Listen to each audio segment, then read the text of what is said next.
आज विशेष कथा के अंतर्गत मैं आप लोगों को ये बताऊंगा कि माँ जगदम्बा ने जब सती स्वरूप को में अवतार लिया था और उसके बाद दक्ष के यज्ञ के स्थल पर जब अपने पति शंकर भगवान का अपमान और अनादर को देखा है तो वहाँ उन्होंने अपने प्राण का परित्याग कर दिया था। तो ये प्राण का परित्याग कर क्यों किया, इसके विषय में बहुत से संदेह हैं, बहुत सी भ्रामक कथाएं व्याप्त हैं। आइए मैं इस पर कुछ अपनी भी स्पष्ट करने की व्याख्या करने का प्रयास करता हूँ। पार्वती माँ शंकर भगवान से कहती हैं, कर्पूर गौरो भुजगेंद्रहारो गंगाधरो लोक हितावह सर्वेश्वरो देववरो अप्यघोरो यो अनादि कल्पेश्वर एव सो वसो। पार्वती माता जब तपस्या कर रही थी तब उन्होंने शंकर भगवान से कहा था कि हे देवेश,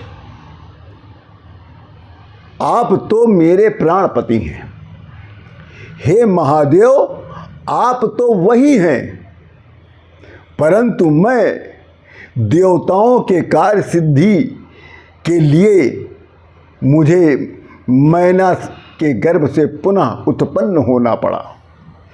हे सदाशिव, देवगण इस समय तारकासुर से अत्यंत दुखी हैं, अतः प्रसन्न होकर आप मेरे पति हों और देवगणों के दुखों का जिससे अंत हो सके।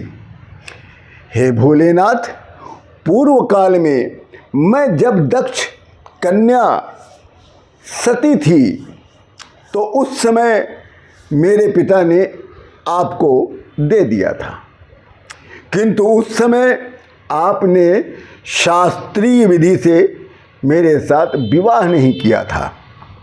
अतः नाग्रहा पूजिता स्तेन जनकेन में, नाग्रहा पूजिता स्तेन दक्षिण जनकेन में ग्रहाणाम विषयस्तेन सक्षिद्रो अप्य महान भूत। तो उस समय हे महादेव, मेरे पिता दक्ष ने विधि पूर्वक ग्रहों का पूजन नहीं किया था, अतः उन ग्रहों के कारण मेरे विवाह के उपरांत हमारे जीवन में, विवाहित जीवन में विघ्न उत्पन्न हो गया और मुझे उस विघ्न के कारण मुझे प्राण त्यागना पड़ा और फिर पुनः हिमालय और मैना के यहाँ प्रकट होना पड़ा। अतः हे महादेव, आप यथोक्त रीत से विवाह कीजिए और विवाह विधि अनुसार कीजिए, जिससे मेरे पिता को ये ज्ञात हो जाए और विश्वास हो जाए कि मेरी पुत्री की तपस्या उत्तम थी और सफल हो गई।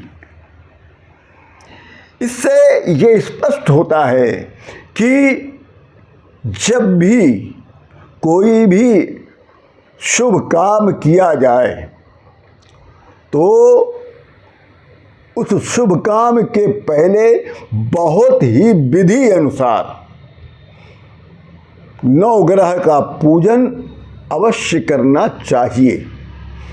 जिस स्थान पर विधि अनुसार नवग्रह का पूजन होता है, आप निश्चित कर लें उस स्थान पर कभी भी कोई कष्ट दुर्योग नहीं आता। चाहे कुंडली में चाहे जितनी भी दुर्योग कुयोग लिखा हो, अगर उसने उसकी पूजा नवग्रह की विधि अनुसार उसने कर लिया तो कभी भी उसे अपने जीवन में कष्ट नहीं आएगा। इसी के साथ आप सभी लोगों को राम राम।